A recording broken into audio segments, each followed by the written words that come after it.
జీడికాయలు వేసవికాలంలో ఎక్కువగా దొరుకుతాయండి. ఇప్పుడు సీజన్ కదా, ఎక్కడ పడితే అక్కడే అందుబాటులో ఉంటాయి. ఈ జీడికాయలు పచ్చిగా ఉన్నప్పుడే ఈజీగా తీసుకోవచ్చండి. లోపల జీడిపప్పు అనేది కొంచెం లేట్ అయింది అనుకోండి, జీడికాయలన్నీ కూడా ఎండిపోతాయి అన్నమాట.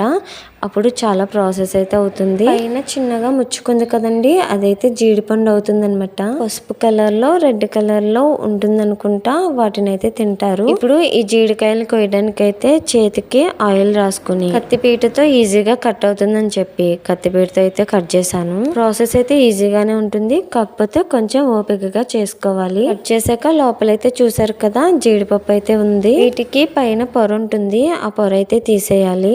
జీడిపప్పు గుళ్ళు కింద కావాలి అనుకుంటే జీడి గింజలు ఎండిపోతాయి కదండి, అవైతే పొయ్యిలో వేసి కాల్చి వాటిని చితకొట్టి తీస్తారనమాట. ప్రాసెస్ ఏదైనా కానీ ఎంత ఉన్నా కానీ పచ్చి జీడిపప్పుకున్నంత టేస్ట్ వేరే దానికి ఉండదండి.